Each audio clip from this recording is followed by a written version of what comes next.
தடை மிகுதியாலோ இல்லை, அன்பரின் கதறல் கேட்டிடுதே. நானிலம் முழுவதும் நான் ஒரு கோடி நாசத்தின் வழியை நாடிடுதே. இயேசுவின் அன்பு என்னையும் நெருக்க எழும்பிடுவோம் நாம் வாலிபரே. இன்று நாம் தியானிக்கும்படி தெரிந்துள்ள சங்கீதம் 39. சங்கீதம் 39. என் ஆவினால் பாவம் செய்யாதபடிக்கு நான் என் வழிகளை காத்து துன்மார்க்கன் எனக்கு முன்பாக இருக்கும் மற்றும் என் வாயை கடிவாளத்தினால் அடக்கி வைப்பேன் என்றேன்.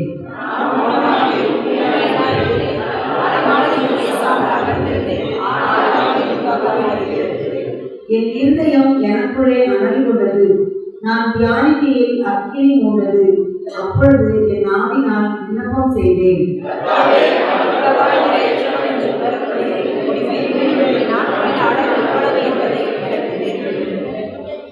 இதோ என் நாட்களை 4 விரல்களையால வாழ்கிறேன். என் ஆயுசு ஒரு பார்வைக்கு இல்லாத போல் இருக்கிறது. எந்த மனுஷனும் மாறியே என்பது நிச்சயம்.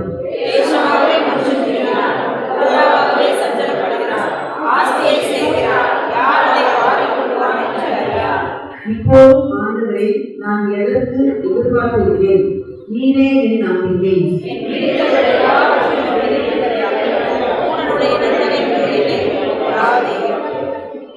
நீரே இதை செய்தீர் என்று நான் என் வாயை திறவாமல் கவனமாய் இருந்தேன்.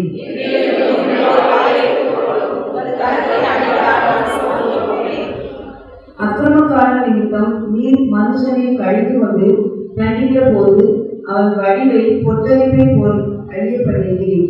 நிச்சயமாக எந்த மனுஷனும் மாயே.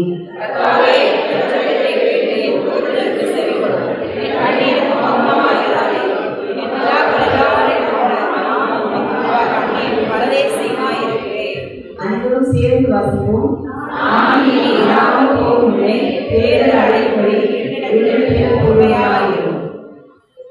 ஆண்டவர் தாமே இந்த சங்கீதத்தை ஆசீர்வதித்தவர்களாக நாம் அனைவரும் உட்கார்ந்தவர்கள்.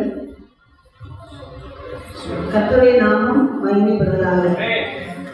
இந்த நாளிலும் நாம் தியானிக்கும்படியாக தேர்ந்தெடுக்கப்பட்ட சங்கீதம் 39.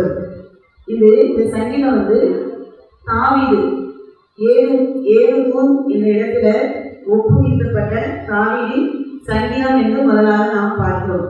முதல் 3 வசனத்தை பார்க்கும் பொழுது தாவீது செய்த பொருத்தனையாக நான் இருக்கிறேன். இதனால தாவீது முதல் 3 வசனத்துல என்ன சொல்றாருன்னா, 3 வசனத்துல ஒரு பொருத்தனை பண்ணுகிறதை பார்க்கலாம். என் நாவினால் பாவம் செய்யாதபடிக்கு.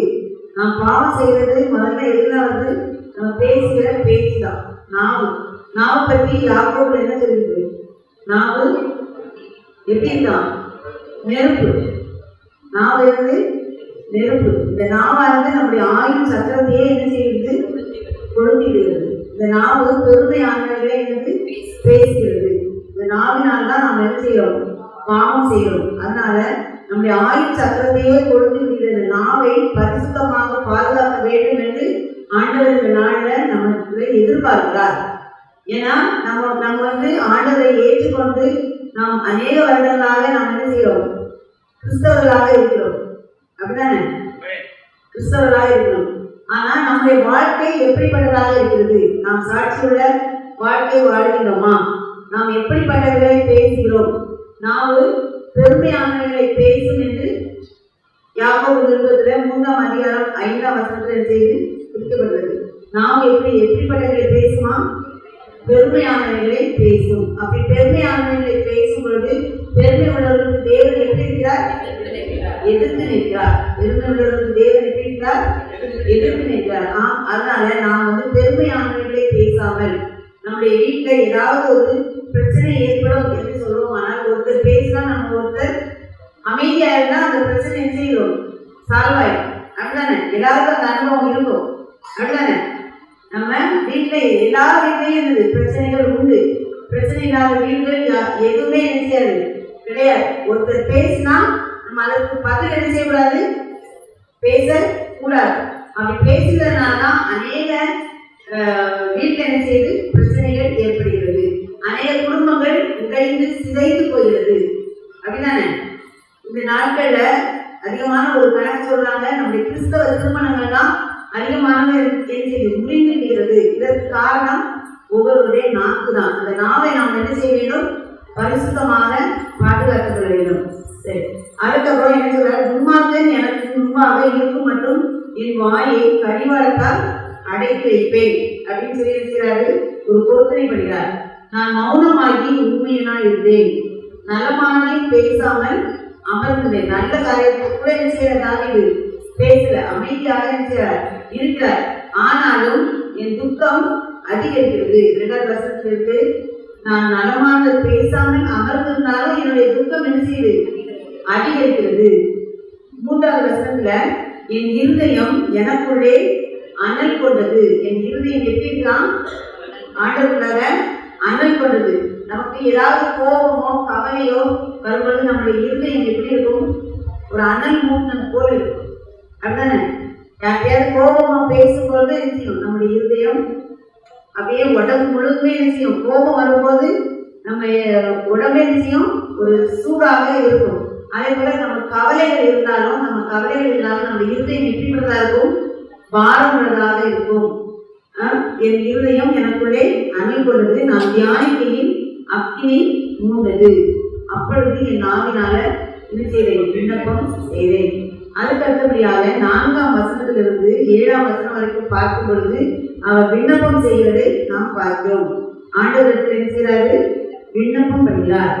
கர்த்தாவே, 4ஆம் வசனம், கர்த்தாவே நான் எவ்வளவாய் நிலையற்றவன் என்று உணரும்படி என் முடிவையும் என் நாட்களின் அளவு இவ்வளவு என்பதையும் எனக்கு தெரியும்.